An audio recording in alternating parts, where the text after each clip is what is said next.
എല്ലാ പ്രേക്ഷകർക്കും നമസ്കാരം. ഇന്ത്യൻ എക്സ്ക്ലൂസീവിൻ്റെ പീപ്പിൾ കണക്റ്റിംഗ് വേൾഡിലേക്ക് ഏവർക്കും സ്വാഗതം. ഇന്ന് നാം സംസാരിക്കുന്നത് പയ്യാവൂർ ശിവക്ഷേത്രത്തിൻ്റെ പ്രധാനപ്പെട്ട ഒരു ഊട്ടുത്സവത്തെക്കുറിച്ചാണ്. ഇതിനുവേണ്ടി നമുക്കായിട്ട് ഈ റിപ്പോർട്ട് ശരിയാക്കിയത് അങ്കിത രാജനും ക്യാമറാമാനുമാണ്. അവർക്ക് പ്രത്യേകം ഞാൻ നന്ദി പറയുകയാണ്. അതോടൊപ്പം തന്നെ ക്ഷേത്രത്തിലെ മേൽശാന്തിയും രാജീവും നമുക്കായിട്ട് വിവരിച്ച് തരാനും ഇതിൻ്റെ പ്രധാനപ്പെട്ട കാര്യങ്ങൾ എന്താണെന്ന് മനസ്സിലാക്കി തരുവാനും കാണിച്ച സന്മനസ്സിന് പ്രത്യേകം നന്ദി പറയുകയാണ്. പയ്യാവൂർ ശിവക്ഷേത്രത്തിലെ പ്രധാന ഉത്സവമായ ഊട്ടുത്സവം മകരമാസത്തിലെ 28-ാം തീയതി ആരംഭിച്ച് കുംഭം 15-ന് സമാപിക്കുന്നു. ഈ ഉത്സവം ദിവസങ്ങളോളം നീണ്ടു നിൽക്കുന്ന ഉത്സവത്തിൻ്റെ ഒരുക്കങ്ങൾ കർണാടകയിലെ കുടക് പ്രദേശത്ത് സമീപ ഗ്രാമങ്ങളിലുമാണ് ആരംഭിക്കുന്നത്. ചൂളയാട് നിവാസികൾ ഉത്സവ പന്തലിനുള്ള തെങ്ങോലകൾ കാഴ്ചയായിട്ട് സമർപ്പിക്കുന്നു.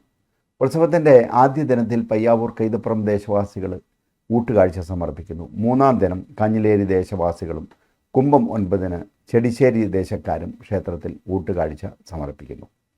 ഉത്സവത്തിൻ്റെ പ്രധാന ആകർഷണങ്ങളിൽ ഒന്നാണ് ഓമനക്കാഴ്ച.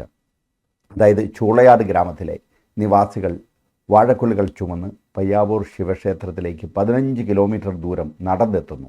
വളരെ മംഗളകരമായിട്ടുള്ള ഈ കാഴ്ചകൾ ഞാനും ചെറുപ്പകാലത്ത് കാണുകയും അവിടെ പോയി പങ്കെടുക്കുകയും ചെയ്തിട്ടുണ്ട്. മഹോത്സവ ദിനത്തിൽ നെയ്യമർദ്ദുകാർ വ്രതമനുഷ്ഠാനങ്ങളോടെ ക്ഷേത്രത്തിൽ നെയ്യർപ്പിക്കുന്നു.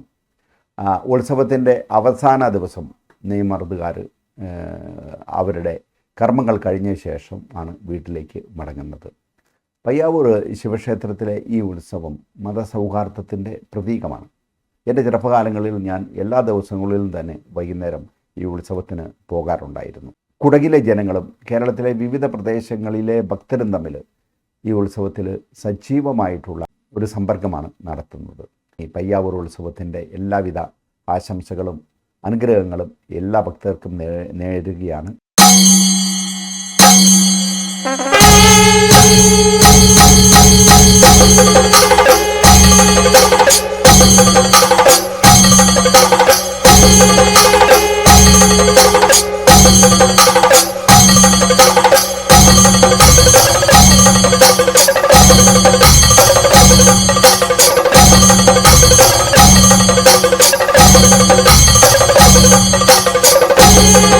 ജാതിയുടെയും മതത്തിന്റെയും അതിർവരമ്പുകൾക്കപ്പുറം എല്ലാ വിഭാഗക്കാരെയും ഉൾക്കൊള്ളിച്ച് നടത്തുന്ന ഒരു ഉത്സവം.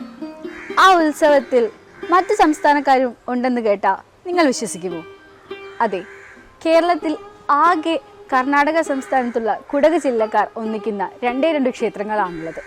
അതിൽ ആദ്യത്തേത് ഈ പറയുന്ന പയ്യാവൂർ അമ്പലം തന്നെ. ദ്വാപര യുഗത്തിൽ മഹാഭാരത യുദ്ധകാലത്ത് വില്ലാളി വീരനായ അർജുനന് മഹാദേവൻ പാശുപതാസ്ത്രം നൽകിയെന്ന് വിശ്വസിക്കപ്പെടുന്ന ഒരു ക്ഷേത്രം. അഹങ്കാരിയായ അർജുനന്റെ അഹങ്കാരം തീർത്ത് വിനീതനാക്കി പാശുപതാസ്ത്രം നൽകിയെന്ന് വിശ്വസിക്കപ്പെടുന്നു. സ്വന്തം കണ്ണീര് കൊണ്ട് അർജുനൻ തീർത്ത ശിവലിംഗമാണ് ഇന്നും ഇവിടുത്തെ പ്രതിഷ്ഠ. അതുകൊണ്ട് തന്നെ സ്വയംഭൂവായി കുടികൊള്ളുന്ന ഒരു ക്ഷേത്രമാണ്. ഒരു നാടിന്റെ സംസ്കാരത്തെ മുഴുവൻ ഉൾക്കൊള്ളുന്ന ഒരു ക്ഷേത്രം, ഒരു ജനതയുടെ കൂട്ടായ്മയുടെ ഉത്സവം. പറയാൻ ഒരുപാടുണ്ട് പയ്യാവൂരുകാരുടെ ഈ പയ്യാവൂരപ്പനെ കുറിച്ച്.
പയ്യാവൂരപ്പൻ്റെ കഥകൾ പറഞ്ഞ് തീരാത്തത്രത്തോളമുണ്ട്. എങ്കിലും ആധികാരികമായി ഇതിനെക്കുറിച്ച് ഇപ്പോഴത്തെ ഇവിടുത്തെ മേൽശാന്തിയായ തോട്ടത്തില്ലത്ത് കൃഷ്ണൻ നമ്പൂതിരിയുടെ തന്നെ ചോദിക്കാം. ഇവിടുത്തെ പാരമ്പര്യമായിട്ടുണ്ടാകുന്ന പേരും വിശേഷങ്ങളെപ്പറ്റി പറയാം, ചുരുക്കത്തിൽ പറയാം. അതായത് പയ്യാവൂര് എന്നുള്ളത് ഇപ്പോൾ പരിഷ്കാര രൂപത്തിൽ വന്നപ്പോൾ വൈകാലൂരപ്പൻ എന്നാണ് ഇവിടുത്തെ പാരമ്പര്യമായ വൈകാലൂരപ്പൻ എന്നാണ് ഇവിടുത്തെ പരമ്പരാഗതമായിട്ടുള്ള പേര്. മുമ്പേ ഉണ്ടായിരിക്കുന്ന പാരമ്പര്യമായിരിക്കുന്ന നാമധേയം വൈകാലൂരപ്പൻ എന്നാണ്. ഇപ്പോഴത് പരിഷ്കാര രൂപത്തിൽ കുറച്ച് പരിഷ്കരിച്ചിട്ട് പയ്യാവൂരപ്പൻ എന്നാക്കി തീർത്തു. പിന്നീട് എന്താ വെച്ചാൽ ഇവിടുത്തെ ചൈതന്യത്തെ പറ്റി പറഞ്ഞാൽ അർജുന് പാശുപതാസ്ത്രം കൊടുത്തതായിട്ടുള്ളതാണ് ഇവിടുത്തെ ഐതിഹ്യം. കിരാതമൂർത്തിയായിട്ടാണ് ഇപ്പോൾ ഇവിടെ പൂജ നടത്തി വരുന്നതും ആ ചടങ്ങുകളെല്ലാം തന്നെ. ഇവിടുത്തെ നിത്യനിവേദ്യത്തിനായി വേണ്ടി കൊടകൽ കർണാടകത്തിൽ പോയി ഏൽപ്പിച്ചു ഭഗവാൻ എന്നാണ് പറയുന്നത്. അത് കടിയത്ത് നാട് എന്ന് പറയുന്ന ആ കൊടകരയിലത്തെ സ്ഥാനികന്മാരെ കണ്ട് 360 ദിവസത്തേക്കില്ല, അതായത് ഒരു വർഷത്തേക്കുള്ളതായ നിവേദ്യത്തിൻ്റെ അരി അവിടെ ഏൽപ്പിച്ചു എന്നും, കൂനത്ത് എന്ന് പറഞ്ഞ സ്ഥലത്ത് കുടുമതി എന്ന് പറയും ആ മോര് വരുന്ന അവരെ മോര് ഏൽപ്പിച്ചു എന്നും, കാഴ്ചക്കാരായിട്ട് കറിക്ക് വേണ്ട സാധനങ്ങൾ ചൂളിയാട്ട് കാഴ്ചക്കാരെ ഏൽപ്പിച്ചു എന്നും, ഇങ്ങനെയൊക്കെയാണ് ഇവിടുത്തെ ഐതിഹ്യങ്ങൾ. അപ്പോൾ പാരമ്പര്യമായിട്ട് ചെയ്തു വരുന്ന പ്രവൃത്തിയിൽ ഇപ്പം ശാന്തി, കഴകം, വാദ്യം ഇങ്ങനെയുള്ള കാര്യങ്ങളൊക്കെ ചെയ്യുന്നത് പാരമ്പര്യക്കാരായിട്ട് തറവാട്ടിലത്തെ മേശാന്തിയായ ഞാൻ തോട്ടത്തിലത്തെ കൃഷ്ണൻ നമ്പൂരി എന്ന് പറഞ്ഞാൽ ഞാൻ 1972 മുതൽക്കാണ് എൻ്റെ അച്ഛൻ മരിച്ച് ശാന്തി തുടങ്ങിയത്, പാരമ്പര്യം ഏറ്റെടുത്തത്. അങ്ങനെ ഇത്രയും വർഷമായിട്ട് ആ ഭഗവാന്റെ കാരുണ്യം കൊണ്ട് എനിക്കും നടത്താൻ സാധിച്ചു. പിന്നീട് ഇവിടുത്തെ ഉത്സവാധികാരങ്ങൾ കുംഭമാസത്തിൽ സംക്രമത്തിന് തലേ ദിവസം തിരുവത്താഴത്തിന് അരി അളക്കാനുള്ള ചടങ്ങുണ്ട്. അതിന് കൊടകര അരി കൊണ്ടുവന്നിട്ട് വേണം ഈ കൊല്ലത്തെ ഉത്സവത്തിൻ്റെ തുടങ്ങാൻ. അങ്ങനെയാണ് അതിൻ്റെ വ്യവസ്ഥ. അതുകൊണ്ടുവന്ന് തിരുവത്താഴ അരി അളന്ന് പിറ്റേ ദിവസം കുയ്യെടുപ്പ് തീയിട്ടു. അതിന് ശേഷമാണ് ആ കുയ്യെടുപ്പ് എന്ന് പറഞ്ഞതിൽ ചടങ്ങോടുകൂടിയാണ് ആ തീയിട്ട് പിന്നെ അരിയോ പ്രഥമനോ കാര്യങ്ങളോ ഒക്കെ ഉണ്ടാക്കേണ്ടത്. അന്ന് മുതൽക്കാണ് അതിൻ്റെ ആരംഭം കുറിക്കുന്നത്. പിന്നീട് എന്താ വെച്ചാൽ ഇവിടുന്ന് ഉത്സവം തുടങ്ങുമ്പം താഴത്തെ അമ്പലത്തിൽ പോയി അവിടെ നിന്ന് കോമരം തോടുകൂടി ഇവിടുന്ന് പോയി അവിടുന്ന് ചില അറിയിപ്പും കാര്യങ്ങളൊക്കെ ഉണ്ട്. അത് കഴിഞ്ഞ് തിരിച്ച് ഇവിടെ വന്നേക്കലാണ് നെയ്യമൃത് വെച്ച് കണിക്കൊലിയും വെച്ച് തിരുവത്താഴത്തിന് അരി ഇളക്കുന്നത്. അത് 10, 12, 13 ദിവസത്തെ ഉത്സവമാണ്.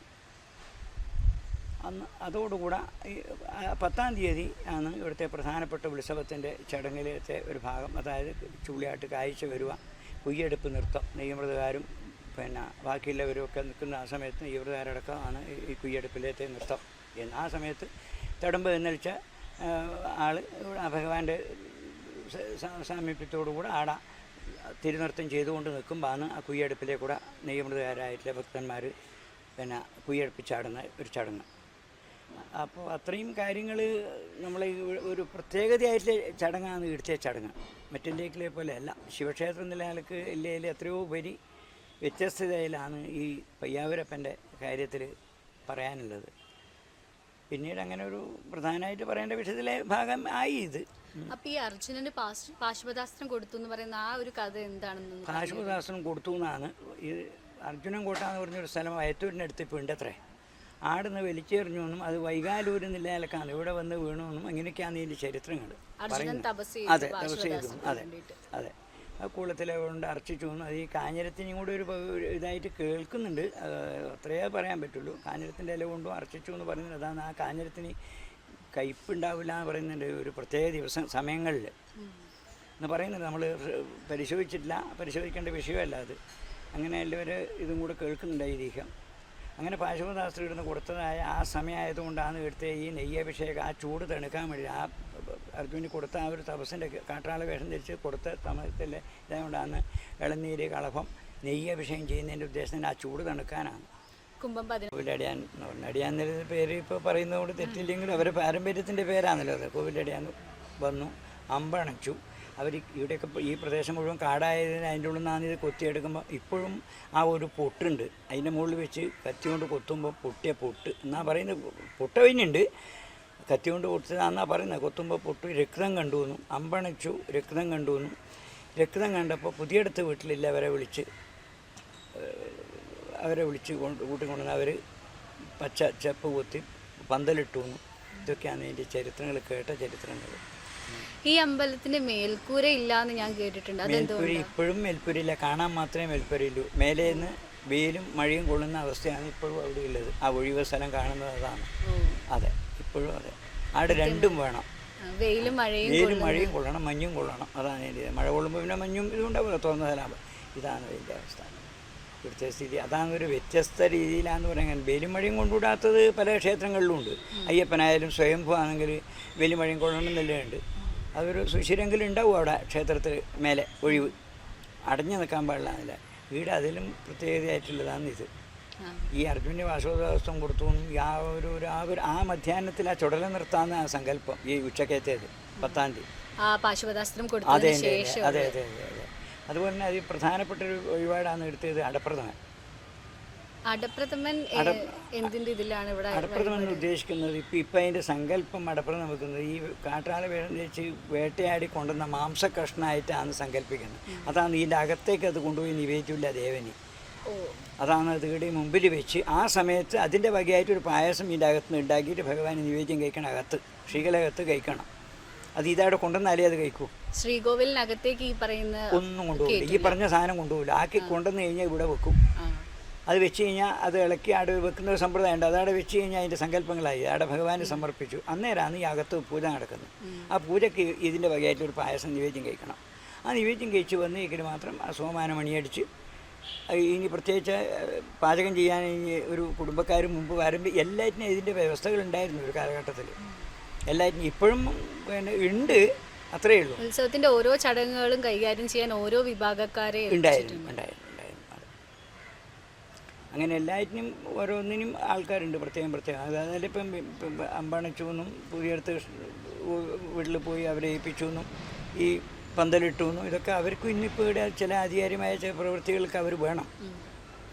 അവരാണ് ഈ ഉത്സവകാലത്തിലെ പിന്നെ അത് ഈ പിന്നെ മണ്ഡലകാലത്തെ പുത്തരിക്കൽ ഇതൊക്കെ ചെലവ് ചെയ്യേണ്ടത് അവരാണ്, അവരെ ഭാഗത്തുനിന്നാണ്. അങ്ങനെ ഓരോരാളെ വകയായിട്ടുള്ളതാണിത്. കൊടകരാണ് ഈ നിവേദ്യത്തിൻ്റെ അരി മുഴുവനും കൊണ്ടുവരേണ്ടത്. അന്നും അതെ ഇന്നും അതെ. ഈ ഊട്ടുത്സവ ചടങ്ങുകൾക്കുള്ള എല്ലാ ഈ 12 ദിവസത്തെ അരിയും 12 ദിവസത്തേക്കല്ല, 360, അതായത് ഒരു വർഷത്തേക്ക്. ഈ പ്രാവശ്യത്തെ സംക്രമത്തിന് തലേ ദിവസം അവർ കൊണ്ടുവന്നിട്ട് തിരുവത്താഴെന്ന് പറഞ്ഞൊരു കർമ്മമുണ്ട്. അത് അളന്ന് ഉത്സവം തുടങ്ങിക്കഴിഞ്ഞാൽ ആ അരി മുതൽക്ക് വരുന്ന തിരുവത്താഴ അളവ് വരെ ഒരു കൊല്ലത്തെ മൊത്തം അരിയും കൊണ്ടുതരേണ്ടത് അവരെ ഏൽപ്പിച്ചു എന്നാണ് ഗിരാമൂർത്തി പോയിട്ട്. കൊടകില്ല എന്ന് വെച്ചാൽ ഇന്നും അതിൻ്റെ സ്ഥാനങ്ങളൊക്കെ ഉണ്ട്. ആ ഏൽപ്പിക്കാൻ പോയ വഴികളും ആ സ്ഥാനങ്ങളും ഇന്നുണ്ട്. ആ കുടുംബക്കാരനെ ഇപ്പോൾ 2 കുടുംബക്കാരാണ് വരുന്നത് ഇവിടെ. മുണ്ടിയോടനും ബഹൂരൻ എന്ന് പറഞ്ഞ 2 കുടുംബക്കാർ. അവരാണ് ഇപ്പോൾ ഈ ആൾക്കാരെല്ലാം കൂടെ ആക്കിയിട്ട് ഈ സാധനങ്ങൾ കൊണ്ടുവന്ന് ഇവിടെ ഏൽപ്പിക്കുന്നത്. അരിയാണ് പ്രധാനമായിട്ടുള്ളത്. നിവേദ്യത്തിൻ്റെ അരിയാണല്ലോ വേണ്ടത്. അത് ഭഗവാൻ ആടെ ഏൽപ്പിച്ചു എന്നാണ്. കറിക്ക് വേണ്ട സാധനങ്ങളൊക്കെ ചുള്ളിയായിട്ട് കാഴ്ച എന്ന് പറയുന്ന അതിലെ കൂടെയാണ് അതിൻ്റെ അവരെ ഏൽപ്പിച്ച കാഴ്ചയിൽ കൂടെ ഓമന കാഴ്ച എന്നാണ് പറയുക. മോര് കറിക്ക് വേണ്ട മോരും കാര്യങ്ങളും ഇനി വേണ്ടത് കൂനത്ത് കുടുംബത്തി എന്ന് പറഞ്ഞ വീട്ടുകാർ അവരെയാണ് ഏൽപ്പിച്ച്. ഒരു മണിയായ സമുദായം എന്നാണ് തോന്നുന്നു എനിക്കത്. അത്രല്ലേ അല്ലേ? മൈലിയാട്ട് മോര് അവിടെ ഏൽപ്പിച്ചു. ഇങ്ങനെ ഓരോന്നിനും വേണ്ട വ്യവസ്ഥകൾ ഭഗവാൻ തന്നെ പോയി ഏൽപ്പിച്ചിട്ടുണ്ട്. അങ്ങനെ ഒരു ചരിത്രം വേറെ എവിടെ ഉണ്ടോ എന്നുള്ള കാര്യം സംശയമാണ്. ഇങ്ങനെ ഓരോ ദിക്കിലും ഓരോന്ന് കൊണ്ടുവരേണ്ടതിൻ്റെ ആളെ ഏൽപ്പിച്ചതായിട്ടുള്ളത് വളരെ അപൂർവമാണ്. ഇത്ര ഇതായിട്ട് ഉണ്ടെന്നൊരു തോന്നുന്നില്ല. 152 കൊല്ലത്തോളം ഇവിടുത്തെ ഉത്സവം മുടങ്ങിക്കിടന്നു എന്നൊക്കെ എന്ന് പറയുന്നുണ്ട്. പൗരാണികത്തിൽ അങ്ങനെ ഉണ്ടായിരുന്നു പറയുന്നുണ്ട്. ഉണ്ടായി എന്നുള്ളത് ഏറെക്കുറെ ഊഹിച്ചാലും നമുക്ക് മനസ്സിലാവും. അങ്ങനെ മുടങ്ങിയ കാലഘട്ടം അതിൻ്റെ ശേഷവും ഉണ്ടായിരുന്നു. ആൾക്കാർ വരാത്തൊരു കാലഘട്ടം ഉണ്ട്. ഈ അരിയും സാധനങ്ങളൊന്നും കൊണ്ടുവന്നുകൂടാ, കടത്തിക്കൂടാന്ന് പറയുന്നൊരു കാലഘട്ടം ഉണ്ടായിരുന്നു. ഇവിടുത്തേക്ക് അരി കൊണ്ടുവന്നുകൂടാ പറഞ്ഞു മൈസൂർ ഗവൺമെൻറ്റിൻ്റെ ഇതായിട്ട്. അപ്പം അങ്ങനെയുള്ള സമയത്ത് കാളയർപ്പുറത്താണ് ഈ അരി കൊണ്ടുവരിക. ആ അരി തന്നാലെ ഉത്സവ ദിവസത്തേക്ക് ഇവിടെ സാധാരണ എത്തുമ്പോൾ അരി ഇവിടെ എത്തിയെന്നാണ്. കാളയില്ല, കാള മാത്രമായിട്ട് അങ്ങനെയാണ് പറയുന്നത്. അരിക്ക് ആളില്ല, കൊണ്ടുവരാൻ ആളില്ല. ആളെ വിലക്ക് ചെയ്തപ്പോൾ കാള മുറുക്കി അരിയും കെട്ടിയിട്ട് വന്നു എന്നാണ് ഇവിടെ വന്ന് നടത്തിയെന്നും പറയുന്നുണ്ട്. അത് ഉണ്ടായത് തന്നെയാണത്, വെറും കെട്ടുകഥയല്ല, ഉണ്ടായത് തന്നെയാണ്. അങ്ങനെ നടത്തുന്നില്ല, അങ്ങനെ മുടക്കം എന്നുള്ളത് ഉണ്ടായിട്ടില്ല. അപ്പോൾ ഇത് വരാണ്ടുണ്ടാവില്ലോ. അപ്പോൾ അങ്ങനെയൊക്കെയാണ് ഇവിടുത്തെ കുംഭമാസത്തിലെ ആദ്യ 12 നാൾ നീണ്ടു നിൽക്കുന്ന ഉത്സവം. വരുന്ന ഭക്തജനങ്ങളുടെ മനസ്സും വയറും ഒരുപോലെ നിറയ്ക്കുന്ന പയ്യാവൂരപ്പൻ. എല്ലാ വിഭാഗക്കാരെയും കോർത്തിണക്കിക്കൊണ്ട് ഉത്സവത്തിന് ആവശ്യമായ എല്ലാ കാര്യങ്ങളിലും എല്ലാ സഹായങ്ങളും ഒരുമിച്ച് ചെയ്യുന്ന ഒരു കൂട്ടം നാട്ടുകാർ. ഒരുപാടുണ്ട് ഉത്സവ വിശേഷങ്ങൾ പറയാൻ. നമുക്കതിനെക്കുറിച്ച് കൂടുതലായി മുൻ നെയ്യമൃത് മഠക്കാരുടെ സെക്രട്ടറി ആയിരുന്ന രാജീവ് തളിയിലിനോട് തന്നെ ചോദിക്കാം. പയ്യാവൂർ ഊട്ടുത്സവം എന്നത് കേവലം പയ്യാവൂരിൻ്റെ മാത്രം ഉത്സവമല്ല. 2 വ്യത്യസ്ത ഭാഷകളും 2 വ്യത്യസ്ത സംസ്കാരങ്ങളും ഒത്തുചേരുന്ന ഒരു സംഗമഭൂമി കൂടിയാണ് പയ്യാവൂർ ഉത്സവം. പയ്യാവൂരും ഈ പയ്യാവൂരിന് ചുറ്റുമുള്ള മറ്റ് ദേശങ്ങളും ഗ്രാമങ്ങളും ഒത്തുചേരുന്നതാണ് പയ്യാവൂർ ഉത്സവം. വിവിധ ദേശങ്ങളിൽ നിന്ന് വിവിധ 2 സ്റ്റേറ്റുകളിൽ നിന്നുള്ള കൂട്ടുകാഴ്ചകളാണ് ഇതിൽ പ്രധാനമായിട്ടുള്ളത്. കർണാടക സ്റ്റേറ്റിലുള്ള കടിയത്തുനാട് എന്ന് പറയുന്ന കുടക് ജില്ലയിൽ നിന്നും കർണാടക ഭക്തജനങ്ങളും കണ്ണൂർ കാസർഗോഡ് ജില്ലയുടെ വിവിധ ഭാഗങ്ങളിലുള്ള മറ്റ് മലയാളികളായ നാട്ടുകാരും ഒത്തുചേരുന്നതാണ് പയ്യാവൂർ ഊട്ടുത്സവം. അപ്പോൾ ഈ പയ്യാവൂർ ഉത്സവത്തിൻ്റെ ആരംഭം എങ്ങനെയാണ്? അതായത് ഈ 12 ദിവസത്തെ ഉത്സവം ആരംഭിക്കുന്നത് എന്നതാണ്?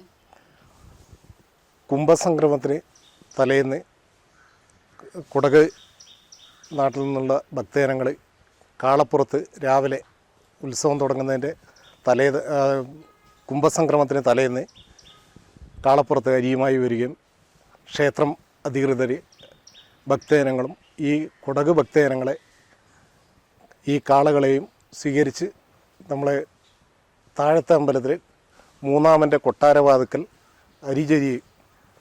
അത് വൈകുന്നേരം അരി പുതിയടത്ത്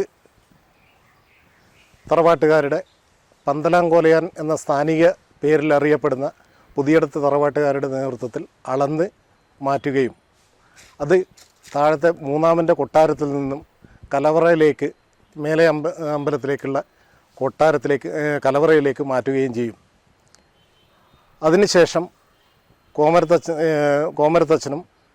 അപ്പോൾ ഈ കുടകരി അരിയും കൊണ്ടുവരുന്നത് കാൽനടയാത്രയായിട്ടാണോ? കാൽനടയായിട്ടാണ് അവർ കാളപ്പുറത്ത് അരി കൊണ്ടുവരിക. കാള വരുമ്പം കാൽനടയാത്രയാണെന്നല്ല, ആ കാൽനടയാത്രയായിട്ട് കുടകുന്ന് ഉടുമ്പ വഴി കാഞ്ഞിരക്കൊല്ലി വഴി അവർ കാലിയാർ മല നിന്ന് താണ്ടി നടകൊത്തിപ്പാറയും താണ്ടി ഉടുമ്പ പുഴ കടന്ന് കേരളത്തിലേക്ക് പ്രവേശിക്കുകയാണ്. അങ്ങനെ നമ്മളെ താഴത്തെ അമ്പലത്തിൽ അരി ചെരിഞ്ഞ ഈ അരി കലവറയിലെത്തിച്ച് അതിനുശേഷം കോമരത്തച്ഛനും അടിയന്തര വിഭാഗത്തിൽപ്പെടുന്ന ആളുകളും മേൽശാന്തി അടക്കം താഴത്തെ അമ്പലത്തിൽ പോയി അടിയന്തര യോഗം ചേരുകയും അടിയന്തര യോഗത്തിന് ശേഷം തിരുവത്താഴത്തിന് അരി അളന്നു കുഴിയടുപ്പിൽ തീയിട്ട് അന്നത്തെ ദിവസം ഊട്ടുത്സവം ആരംഭിച്ചതായി കണക്കാക്കുന്നു. നായന്മാരൂട്ട് എന്ന് പറയുന്ന വിഭവസമൃദ്ധമായ ഒരു സദ്യ തന്നെ അന്ന് ഇവിടെ നടത്തുന്നു. അതിനുശേഷമാണ് തിടമ്പ് നൃത്തവും. പിറ്റേന്ന് കുംഭം 1-ാം തീയതി സംക്രമം മുതൽ തിടമ്പ് നൃത്തവും മറ്റും തുടങ്ങുകയായി. ഈ വിവിധ ദേശങ്ങളിലുള്ള പയ്യാവൂർ, ബ്ലാത്തൂര്, കാഞ്ഞിലേരി, ഏരുവേശി, ചേപ്രമ്പ്, കൈതപ്രം, കാവുമ്പായി, നെടിയേങ്ങ, നടുവിൽ തുടങ്ങിയ ചുഴലിയ സ്വരൂപത്തിൻ്റെ വിവിധ ഭാഗങ്ങളിലും അതുപോലെ ഇവിടെ കോലസ്വരൂപത്തിൻ്റെയും നേരിയോട്ട് സ്വരൂപത്തിൻ്റെയും പ്രയാട്ട സ്വരൂപത്തിൻ്റെയും 4 സ്വരൂപത്തിൻ്റെയും നേതൃത്വത്തിൽ വിവിധ ഗ്രാമങ്ങളിൽ നെയ്യമൃത് മഠത്തിൽ നെയ്യമൃതുകാർ പ്രവേശിക്കുകയും സംക്രമം മുതൽ അവർ കലശം കുളിയോടുകൂടി നെയ്യമൃത് വ്രതം ആരംഭിക്കുകയും ചെയ്യുന്നത്. അതിനു മുന്നേ മകരം 25-ാം തീയതി നെയ്യമൃതുകാർ കുളുത്തുകൂടി മാറ്റുക എന്നൊരു ചടങ്ങുണ്ട്. പുറത്തുനിന്ന് ഭക്ഷണം കഴിക്കില്ല. വ്രതം ആരംഭിക്കുന്നത് മകരം 25 മുതലാണ്. ഈ മകരം 25 മുതൽ കുംഭസംക്രമം വ്രതം ആരംഭിച്ച് കുംഭസംക്രമം മുതൽ കലശം കുളിച്ച് ബ്രാഹ്മണൻ്റെ പ്രത്യേക പൂജയോടുകൂടി ഇവരെ കലശം കുളിപ്പിക്കുന്നു. ഈ നെയ്യമൃതിന് നിൽക്കുന്നവരെ വണ്ണത്താൻ മാറ്റും ചൂരക്കോൽ ആധാരമായി എന്നാണ് കോമരത്തച്ഛൻ്റെ വാചാലിൽ പറയുന്നത്. വണ്ണത്താൻ മാറ്റും ചൂരക്കോലും ആണ് ഇവരെ നെയ്യമൃതുകാരെ മുദ്രകൾ. ഈ വ്രതം തുടങ്ങുമ്പോൾ വണ്ണത്താൻ മാറ്റ്, അതായത് വണ്ണത്താൻ എന്ന് പറയുന്ന വെളുത്തെടുത്ത് ചൂരക്കോല് ചൂരൽ വളയാന്ന്. അത് ചില ആൾക്ക് വടികളുണ്ടാവും, ഓരോ സ്വരൂപത്തിനും വ്യത്യസ്ത ഇതുണ്ടാവും. അങ്ങനെ വ്രതം ആരംഭിച്ച് നെയ്യമൃതകാർ സ്വയം ഭക്ഷണം പാകം ചെയ്ത് വീട്ടിലേക്ക് പോകാതെ ധ്യാനനിരതരായി ഈ മഠത്തിൽ താമസിക്കും. അപ്പോൾ ഓരോ നെയ്യമൃത് മഠക്കാർക്കും പ്രത്യേകം മഠം, ഓരോ ദേശത്തിനും നെയ്യമൃത് മഠങ്ങളുണ്ട്, ഓരോ ഗ്രാമങ്ങൾക്കും നെയ്യമൃത് മഠങ്ങളുണ്ട്. ഏകദേശം 100 ചില്ലറ നെയ്യമൃത് മഠം ഉള്ളതായിട്ട് പഴയ രേഖകളിൽ കാണിക്കുന്നുണ്ട്. പഴയ ഓലകളിലും അതുപോലെ ഇപ്പോൾ ഉള്ള ബുക്കുകളിലൊക്കെ ഒരു 50-60 വർഷം മുമ്പുള്ള ഇതിൽ 100ന് അടുത്ത് നെയ്യമൃത് മഠങ്ങളുള്ളതായിട്ട് കാണിക്കുന്നുണ്ട്. അതുപോലെ ഇവർക്ക് ഒക്കെ ഭൂസ്വത്തുക്കളും അന്നത്തെ കാലത്ത് സംഘം വക ഓരോ ഗ്രാമങ്ങളിലും ഉണ്ട്. കൂട്ടായിട്ട് 18 മലകൾ ചേരുന്ന ഇത് പയ്യാവൂർ, ഏരുവേശി ഇങ്ങനെയുള്ള നടുവിൽ പോലുള്ള സ്ഥലങ്ങളിൽ 18 മലകൾ തന്നെ ഉണ്ട്. ഏകദേശം 26,000 ഏക്കറോളം ഭൂമി ഉള്ളതായിട്ട് രേഖകളുണ്ട്. ഇവിടുത്തെ വരുമാനമായിരുന്നു ആദിമകാലത്ത് നെയ്യമൃത് സംഘത്തിൻ്റെ വരുമാനം. ഈ പയ്യാവൂർ ശിവക്ഷേത്രത്തിൻ്റെ മുഴുവൻ കാര്യങ്ങളും നടത്തിയിരുന്നത്, ഭരണപരമായ കാര്യങ്ങളിൽ പങ്കാളിത്തം വഹിച്ചത്, ഇതിൻ്റെ സംരക്ഷണത്തിൽ പങ്കാളിത്തം വഹിച്ചത് നെയ്യമൃത് സംഘങ്ങളായിരുന്നു. ഓരോ ഗ്രാമങ്ങളിലും ഉണ്ടാകുന്ന തർക്കങ്ങളും മറ്റ് കാര്യങ്ങളും പരിഹരിച്ചിരുന്ന ഗ്രാമീണ കോടതിയായിരുന്നു നെയ്യമൃത് മഠങ്ങൾ. ഈ നെയ്യമൃത് മഠത്തിലുള്ള തർക്കങ്ങൾ ആ ഗ്രാമങ്ങളിൽ പരിഹരിക്കാൻ പറ്റാത്ത ഇത് സ്വരൂപത്തിന് 4 സ്വരൂപങ്ങളുണ്ട്. നമുക്ക് അന്ന് ചിറക്കലിൻ്റെ ഇതിൽ 4 സ്വരൂപങ്ങളുണ്ട്. അത് ചുഴലി സ്വരൂപം, കോലസ്വരൂപം, നേരിയോട്ട് സ്വരൂപം, പ്രയാട്ര സ്വരൂപം. അതൊക്കെ ഏകദേശം പഴയ മലബാർ ജില്ലയിൽ കണ്ണൂർ, കാസർഗോഡ്, കോഴിക്കോട്, വയനാടിൻ്റെ കുറച്ച് ഭാഗങ്ങളും ചേരുന്ന സ്ഥലങ്ങളിൽ ആയിരുന്നു മഠങ്ങൾ ഉണ്ടായിരുന്നത്. ഈ ഇതിനെ 4 സ്വരൂപങ്ങളായിട്ട് ഡിവൈഡ് ചെയ്തിട്ടുള്ളത്, ഭാഗിച്ചിട്ടുള്ളത്. ആ 4 സ്വരൂപത്തിൽ ഞാൻ ചുഴലി സ്വരൂപത്തിൽപ്പെട്ട ഒരു നെയ്യമൃതകാരനാണ്. ഈ ഇത്രയും ആധികാരികമായിട്ട് പറയാൻ കാരണം നെയ്യമൃത സംഘത്തിൻ്റെ 10-15 വർഷത്തെ, ഏകദേശം 15 വർഷത്തോളം സ്ഥിരമായി സെക്രട്ടറിയായി ഇതിൻ്റെ മറ്റ് കാര്യങ്ങൾ നടത്തിക്കൊണ്ടിരുന്ന ഒരാളായിരുന്നു ഞാൻ. ഈ നെയ്യമൃതകാരും കുറുമാത്തൂർ നമ്പൂതിരിയും പാരമ്പര്യ ട്രസ്റ്റിയായ കുറുമാത്തൂർ നമ്പൂതിരിപ്പാടും അതുപോലെ ഈറ്റിശ്ശേരി അയോധ്യ രാമൻ കൈമളും ചേരുന്ന ഈ 3 ആളുകളായിരുന്നു ഇവിടുത്തെ ഉത്സവത്തിൻ്റെ പ്രധാന പങ്ക് വഹിച്ചിരുന്നത്. ഭരണപരമായ കാര്യങ്ങളിൽ തീരുമാനങ്ങളിലും അത് നടപ്പാക്കുന്നതിനും നെയ്യമൃത സംഘത്തിന് വലിയ പങ്കുണ്ട്. പിന്നീട് കൊടക് ഭക്തജനങ്ങളെ അവർക്ക് വേണ്ട സൗകര്യങ്ങളൊക്കെ ഏർപ്പെടുത്തുന്നതിനും ഒക്കെ ഈ ദേവസ്വമായിട്ട് സഹകരിച്ചുകൊണ്ട് നെയ്യമൃത സംഘം പ്രവർത്തിച്ചിട്ടുണ്ട്. ഗ്രാമങ്ങളിലെ ഓരോ ആവശ്യങ്ങൾക്കും നെയ്യമൃത സംഘം അന്ന് പഴയ കാലത്ത് കുടിവെള്ളത്തിൻ്റെ പ്രശ്നങ്ങൾ, മറ്റ് ഇതിൻ്റെ പ്രശ്നങ്ങൾ ഒക്കെ പരിഹരിച്ച ഒരു ധർമ്മ പ്രവൃത്തിയും കൂടി നടത്തിയ സ്ഥലമായിരുന്നു ഓരോ ഗ്രാമങ്ങളിലെ നെയ്യമൃത മഠങ്ങളും. ഈ ഉത്സവത്തിന് ഒരുപാട് വിഭാഗക്കാരുടെ പങ്കാളിത്തം ഉണ്ടെന്ന് പറയുന്നത് എന്തുകൊണ്ട്? ഹിന്ദുവിലെ ഏതാണ്ട് എല്ലാ ജാതികൾക്കും അധികാരാവകാശം, നായാടി മുതൽ നമ്പൂതിരി വരെയുള്ള എല്ലാ വിഭാഗങ്ങൾക്കും അധികാരാവകാശങ്ങൾ, അവരവരെ കർമ്മങ്ങളും കർത്തവ്യങ്ങളും ചെയ്യാനുള്ള ഒരു ഇതുണ്ടായിരുന്നു. എല്ലാ അവകാശങ്ങളും. ഇപ്പോൾ അടിയാന്മാരെ സംബന്ധിച്ച് അവരാണ് ഈ ക്ഷേത്രം കണ്ടെത്തിയത്. കോവിലടിയാൻ അയ്യപ്പൻ ചോല നായാടി അമ്പണച്ചു എന്ന് കോമരത്തച്ഛൻ്റെ വാചാലിൽ പറയുന്നുണ്ട്. കോമരത്തച്ഛൻ്റെ ഈ ക്ഷേത്ര ഉത്ഭവം മുതലുള്ള കാര്യങ്ങളിൽ ഇത് പറയുന്നുണ്ട്. അപ്പോൾ അയ്യപ്പൻ ചോല നായാടി അവരെ ഈ ക്ഷേത്രം കണ്ടെത്തി. ഈ ക്ഷേത്രം കണ്ടെത്തിയപ്പോൾ അവർ അമ്പണച്ച് ചോര കണ്ടപ്പോൾ അവർ പേടിച്ചു പോയി. ഇത് ക്ഷേത്രമാണോ എന്താണെന്ന് അറിയില്ലല്ലോ. അങ്ങനെ അവർ ഇവിടെ ഉള്ള പുതിയടത്ത് തറവാട്ടുകാരെ എടുത്തു പോയി. പന്തലാംകോലയെന്ന അവരെ സ്ഥാനിക പേര്. അപ്പോൾ പുതിയടത്തെ അവരെടുത്ത് പോയി പറഞ്ഞു. അവർ വേഗം വന്ന് എല്ലാം വൃത്തിയാക്കി ഒരു പന്തലിട്ട് കൊടുത്തു ഇതിന്. അതുകൊണ്ടാണ് പന്തലിട്ട് കൊടുത്തുകൊണ്ടാണ് പന്തലാങ്കോലയാൻ എന്നുള്ള സ്ഥാനപ്പേരിൽ അറിയപ്പെടുന്നത്. അവരെ ആണ് ഇവിടുത്തെ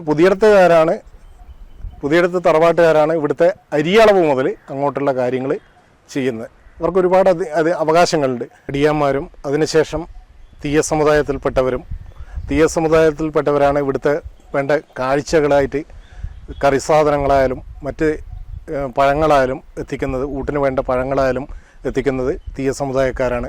കൊല്ലൻ കത്തി, പുതിയ കത്തി, കറിക്ക് മുറിക്കാനുള്ള കത്തികൾ എത്തിക്കും. അതുപോലെ തട്ടാൻ ഇവിടുത്തെ തിരുവാഭരണങ്ങൾ മറ്റ് ഇതും വൃത്തിയാക്കി കൊടുക്കും, വിളക്കി ചേർക്കും ഒക്കെ ചെയ്ത് അതിനെ പുതുക്കി കൊടുക്കും. അതുപോലെ ആശാരി പുതിയ വിളമ്പാനുള്ള പുതിയ തവികൾ എത്തിക്കും. പിന്നെ നമ്പൂതിരി പൂജാ കാര്യങ്ങൾ, ഇവിടുത്തെ ഭക്ഷണം ഉണ്ടാക്കുന്ന കാര്യങ്ങൾ മുഴുവൻ നമ്പൂതിരി സമുദായം ചെയ്യുന്നു. അങ്ങനെ ആദിവാസി മുതൽ നമ്പൂതിരി വരെയുള്ള എല്ലാവരും ചേർന്നതാണ് പയ്യാവൂർ ഉത്സവം. കൊടക് ഭക്തജനങ്ങൾ എന്ന് പറഞ്ഞാൽ അവിടുത്തെ 2 തറവാട്ടുകാർ, മുണ്ടിയോടനും ബുവേരനും പിന്നെ കടിയത്ത് 3000-ൻ്റെ നേതാവായ ബൈമ്പനും, ഇങ്ങനെ 3 തറവാട്ടുകാരും കടിയത്ത് 3000-വും ചേർന്നാണ് അരി സമർപ്പണം നടത്തുന്നത്. അവർ കാളപ്പുറത്താണ് കുംഭം സംക്രമത്തിന് തലേന്നും 2 തറവാട്ടുകാരും പിന്നീട് വൈമ്പൻ്റെയും മറ്റും നേതൃത്വത്തിൽ ഈ കടിയത്ത് 3000-വും ഇവിടെ അരി സമർപ്പിക്കുന്നു. കുംഭം 9-ന് മേലത്തെ അമ്പലത്തിൽ അരി അളക്കും. കുംഭം 8-ാം തീയതി വരുന്ന അരി താഴത്തെ അമ്പലത്തിൽ കൊട്ടാരവാതിക്കലാണ് അരി ചെരിയുക, അവിടെയും അരി അളക്കും. കുംഭസംക്രമത്തിന് തലേന്ന് അരി അളക്കും. കുംഭം 9-നും 8-നും അളക്കും, 9-നും അരിയും കൊണ്ടുവരും. കുംഭം 8-ാം തീയതി അവർ പ്രത്യേക വേഷവിധാനത്തോടുകൂടി, അവരെ കൊടക് വേഷവിധാനത്തോടുകൂടി ഈ തടമ്പ് നൃത്തത്തിന് അകമ്പടി സേവിക്കുകയും കൊടക് കോമരങ്ങൾ ഈ ഉത്സവത്തിൻ്റെ തടമ്പ് നൃത്തത്തിൻ്റെ കൂടെ ഉറഞ്ഞ് തുള്ളുകയും ചെയ്യും. എവിടെയും കാണാത്ത, കേരളത്തിലെ ഒരു സ്ഥലത്തും കാണാത്ത സ്വയംഭൂ ക്ഷേത്രങ്ങൾ ഒരുപാടുണ്ടെങ്കിലും എവിടെയും കാണാത്ത ആചാര വൈവിധ്യങ്ങളും അതുപോലെ അനുഷ്ഠാനങ്ങൾ കൊണ്ടും സമ്പുഷ്ടമാണ് പയ്യാവൂർ ശിവക്ഷേത്രത്തിലെ ഊട്ടുത്സവം. ഈ ഒരു ഉത്സവത്തിന് ഈ പറയുന്ന ഹിന്ദു മതക്കാരല്ലാതെ മറ്റുള്ള മതക്കാർ ഇവിടെ ഈ ഒരു അമ്പലവുമായി ഭാഗമാകാറുണ്ടെന്ന് കേട്ടു. അതെന്താണ്? പണ്ട് കാലത്ത് ഈ പയ്യാവൂര് ജനങ്ങൾ കുറവായിരുന്നു. 1932 സെറ്റിൽമെൻറ്റ് പ്രകാരം ഇവിടെ 800 ചില്ലറ ആളുകൾ മാത്രമേ ഹിന്ദു സമുദായത്തിൽപ്പെട്ട ആദിവാസികൾ മുതൽ ഉള്ള ആളുകൾ ഇവിടെ ഉണ്ടായിരുന്നുള്ളൂ എന്നും അതിൽ 32ഓളം കുടുംബങ്ങൾ മുസ്ലിം കുടുംബങ്ങളായിട്ടും നമ്മളെ സെറ്റിൽമെൻറ്റിൽ കാണുന്നുണ്ട്. ബ്രിട്ടീഷ് ഗവൺമെൻറ് ഉണ്ടാക്കിയ സെറ്റിൽമെൻറ്റ് രജിസ്റ്ററിൽ കാണുന്നുണ്ട്. അതിനു മുന്നേ ഉള്ള കാലഘട്ടത്തിൽ ഇവിടെ ഊട്ടുത്സവം തുടങ്ങുന്ന ഇതിൽ ഭഗവാൻ തന്നെ ഇവരോട് ഈ കോഴിക്കോട് വലിയങ്ങാടിയിലുള്ള മുസ്ലിം തറവാട്ടുകാരോട് ഇവിടെ കച്ചവടത്തിന് ഊട്ടുത്സവത്തിന് വേണ്ട നാനാജാതികളും എത്തുമ്പോൾ അവർക്ക് വേണ്ട സാധനങ്ങളൊക്കെ ഒരു വർഷത്തേക്കുള്ള സാധനങ്ങൾ സംഭരിച്ച് വെക്കുന്ന ഒരു സമയമായിരുന്നു ഈ ഊട്ടുത്സവം. ഇതിനു വേണ്ടിയിട്ട് ഊട്ട് കച്ചവടം തുടങ്ങാൻ വേണ്ടി വലിയങ്ങാടിയിൽ നിന്ന് ഈ മുസ്ലിം സഹോദരങ്ങളെ ക്ഷണിച്ചു കൊണ്ടുവരികയും അവരിവിടെ ഊട്ടുത്സവത്തിന് കച്ചവടം തുടങ്ങുന്നതിന് മുമ്പ് ഊട്ടുത്സവത്തിൻ്റെ അന്ന് കുംഭസംക്രമത്തിൻ്റെ തലേന്ന് വന്ന് താമസിക്കുകയും ഈ കൊടിയലയിൽ ഇവിടെ തൂശനിലയിൽ കുപ്പിവള, മോതിരം തുടങ്ങിയ സാധനങ്ങൾ വെച്ച് തൊഴുത് ചോദിക്കും, തമ്പുരാൻ്റെ ഊട്ടിന് കച്ചവടം തുടങ്ങട്ടെ എന്ന് 3 പ്രാവശ്യം നടയിൽ വെച്ച് വിളിച്ചു ചോദിച്ചതിന് ശേഷമാണ് ഇവിടെ അവർ ഊട്ടുത്സവത്തിൻ്റെ കച്ചവടത്തിനുള്ള സാധനങ്ങൾ നിരത്തുകയും വിൽപ്പന നടത്തുകയും ചെയ്യുക. അവർക്ക് ഇവിടുന്ന് പോകുമ്പോൾ കുംഭം 12 ഉത്സവം കഴിഞ്ഞ് പോകുമ്പോൾ അവർക്ക് മൊയ്ലിയൂത്ത് പാരായണം നടത്തുന്ന ഒരു ചടങ്ങുണ്ട്. അതിനു വേണ്ട അരി, കോഴി, നെയ്യ് തുടങ്ങിയ സാധനങ്ങൾ ദേവസ്വം ഇവിടുന്ന് അവർക്ക് കൊടുക്കും. ആ മൊയ്ലിയൂത്ത് പാരായണം കഴിഞ്ഞ് അവർ ഇവിടുന്ന് പോകും. അവരെല്ലാം ആരെങ്കിലും ഈ ഉത്സവകാലത്ത് മരണപ്പെട്ടാൽ അവരെ സംസ്കരിക്കാനുള്ള സ്ഥലം മന്നക്കുന്ന് എന്ന് പറഞ്ഞിട്ട് ഇവിടുന്ന് പയ്യാവൂർ ഗവൺമെൻറ് യു പി സ്കൂളിൻ്റെ കുറച്ചപ്പുറത്ത് അവർക്ക് അവിടെ സ്ഥലം അനുവദിച്ചു കൊടുത്തിട്ടുണ്ട് ദേവസ്വം തന്നെ. ആ സ്ഥലത്തിന് പറയുന്ന പേര് തന്നെ മന്നക്കുന്ന് എന്നാണ്. അങ്ങനെ എല്ലാ ജാതികളും മറ്റും ഇത് മതസ്ഥരായ മുസ്ലിം സഹോദരങ്ങളും, അന്ന് ക്രിസ്ത്യാനികൾ ഇവിടെ ഇല്ലാത്തതുകൊണ്ടായിരിക്കാം അവരെ ഇതിൽ പ്രത്യേകത ഒന്നും കാണുന്നില്ല, അവരുടേതായ ഒരു ഇതും കാണുന്നില്ല. ചിലപ്പോൾ അവരിവിടെ ഇല്ലാത്തതുകൊണ്ടായിരിക്കാം, ഈ മലബാറിലേക്ക് ഇല്ലാത്തതുകൊണ്ടായിരിക്കാം എന്ന് വിചാരിക്കാം. ഇവിടെ ഈ ഉത്സവ സമയത്തുള്ള പ്രത്യേക ചടങ്ങുകൾ എന്തൊക്കെയാണ്? ഈ കുഴിയിലെടുപ്പ് നൃത്തം എന്ന് പറയുന്നത്, കുഴിയെടുപ്പ് നൃത്തം എന്ന് പറയുന്ന വ്രതശുദ്ധിയോടെ നിൽക്കുന്ന നെയ്യമൃതകാർ കുംഭം 10-ാം തീയതി രാവിലെ 4 മണി മുതൽ നെയ്യൊപ്പിക്കുകയും ഈ അവരെ വ്രതത്തിൻ്റെ ഇത് വ്രതശുദ്ധിയും മറ്റും ഉള്ള ആളുകൾ 12 ദിവസത്തെ ഭക്ഷണം ഉണ്ടാക്കുന്ന അടുപ്പിലെ കൂടി ഓമരത്തച്ഛനും കുഴിയെടുപ്പ് നെയ്യമൃതകാരും ഈ കുഴിയെടുപ്പിൽ നൃത്തം ചെയ്യുന്നു. ഭഗവാന്റെ തടമ്പെടുത്ത് നൃത്തം ചെയ്യുന്ന ആളും ഒന്നിച്ച് ആ ഭഗവാന്റെ സാന്നിധ്യത്തിലാണ് ഇതിൻ്റെ ഇത് പറയുന്നത്. പണ്ട് അർജുനന് പാശുപതാസ്ത്രം കൊടുത്തതിന് ശേഷം, പൗരാണിക കാലത്ത് അർജുനന് പാശുപതാസ്ത്രം കൊടുത്തതിന് ശേഷം ശിവഭൂതഗണങ്ങളും നന്ദികേശനും ആനന്ദ നൃത്തമാടുന്ന ഭഗവാന്റെ സാന്നിധ്യത്തിൽ ആനന്ദ നൃത്തമാടുന്നതായിട്ടാണ് സങ്കല്പം. തച്ചോളിയോദയനും ഈ അമ്പലവും തമ്മിൽ ഒരുപാട് ബന്ധമുണ്ടെന്ന് പറയുന്നു, അതെന്താണ്? തച്ചോളിയോദയൻ്റെ കാലത്തായിരുന്നു 12,000 നെയ്യമൃതകാർ ഈ 4 സ്വരൂപത്തു നിന്നും കൂടി നെയ്യൊപ്പിച്ചതായിട്ടുള്ള രേഖകൾ പറയുന്നത്. തച്ചോളിയോദയൻ്റെ അന്ന് നായർ സമുദായത്തിൽപ്പെടുന്ന ആളാണല്ലോ തച്ചോളിയോദയൻ. തച്ചോളിയോദയൻ്റെ കുറിപ്പ്, തച്ചോളിയോദയനക്കുറിപ്പിൻ്റെ പ്രത്യേക നിർദ്ദേശമായിരുന്നു എല്ലാ വീടുകളിൽ നിന്നും ഒരു നെയ്യമൃതകാരനെങ്കിലും പയ്യാവൂർ നെയ്യമൃത് ഒപ്പിക്കണമെന്ന്. അങ്ങനെ ആ കാലത്ത് ഈ തച്ചോളിയോദയനൻ്റെ പോലും ഇവിടെ നെയ്യൊപ്പിച്ചതായിട്ട് പറയുന്നുണ്ട്. അങ്ങനെ ഈ തച്ചോളിയോദയനൻ്റെ കൂട്ടുകാരനാണ് കണ്ടോച്ചേരി ചാപ്പൻ. ഈ കണ്ടോച്ചേരി ചാപ്പൻ എന്ന് പറയുന്ന സഹായി വന്ന് താമസിച്ച സ്ഥലമാണ് ഇന്നത്തെ നമ്മൾ കണ്ടകശ്ശേരി എന്ന് പറയുന്ന കണ്ടോച്ചേരി. പണ്ടത്തെ നമ്മളെ റെക്കോർഡിലെല്ലാം, റവന്യൂ റെക്കോർഡിലെല്ലാം കണ്ടോച്ചേരി മല എന്നാണ് പറയുന്നത്. കണ്ടോച്ചേരി ചാപ്പൻ താമസിച്ച സ്ഥലമാണെന്നും അതിന് ഈ പുണ്യത്തുള്ള നായർ പടയാളികൾ ഈ ഉദയനെ അകമ്പടി സേവിക്കുന്നത് കൊണ്ട് പൊന്നിയംപറമ്പ്, അവർ താമസിച്ച സ്ഥലം പൊന്നിയംപറമ്പ് എന്നും ഇന്നത്തെ പൊന്നുംപറമ്പ്, അതിനെ അവർ കുളിക്കുന്ന കടവാണ് പൊന്നിയം കടവ് എന്ന് പറയുന്നത്. അത് ഇന്ന് കോയിപ്പറ അമ്പലത്തിൻ്റെ ഇപ്പുറത്തായിട്ട് പൊന്നിയം എന്ന് പറയുന്ന സ്ഥലമുണ്ട്. ഇങ്ങനെ എല്ലാ ഇതിലും പൗരാണികമായിട്ട് തച്ചോളിയോദയൻ്റെ കാലത്താണ് ഈ 12,000 നെയ്യമൃതകാർ ഇവിടെ വന്നതിൽ. ഉദയനൻ്റെ അരയോളം ഉയരത്തിലാണ് പയ്യാവൂർ ഉള്ള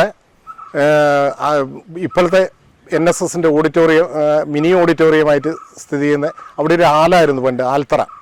അതിവിടെ ഉദയനൻ കടന്നു വെച്ച ഇത് ആണ് താഴത്തെ അമ്പലത്തിന് പുറത്തുള്ള ഒരു കിണർ ഉണ്ട്. അത് വലിയൊരു കിണറുണ്ട്. ആ കിണറിൽ നിന്നാണ് ഇന്ന് ഊട്ടുത്സവത്തിൻ്റെ പുറത്തെ അന്നദാനത്തിനുള്ള വെള്ളം എടുക്കുന്നത്. മുസ്ലിം കച്ചവടക്കാർക്ക് വെള്ളം എടുക്കാൻ വേണ്ടി അമ്പലത്തിൻ്റെ മതിലിന് പുറത്തൊരു കിണറുണ്ട്. അമ്പലത്തിൻ്റെ ഉള്ളിൽ തന്നെ 2 അഗ്രശാലക്കൊരു കിണറുണ്ട്, തടപ്പള്ളിക്കൊരു കിണറുണ്ട്. ഏകദേശം 6-7 കിണറുകൾ തന്നെ ഈ ഉത്സവ ആവശ്യത്തിന് വേണ്ടി മാത്രം ഇവിടെ പയ്യാവൂർ ഉണ്ടാക്കിയിട്ടുണ്ട്. അതുപോലെ പൊന്നുംപറമ്പ് കൊടകർക്ക് താമസിക്കുന്ന സ്ഥലത്ത്, ഈ പൊന്നം പടയാളികൾ താമസിക്കുന്ന സ്ഥലത്ത് അവർക്ക് വേണ്ടിയിട്ട് വലിയൊരു കിണർ അവിടെ കുഴിച്ചിട്ടുണ്ട്.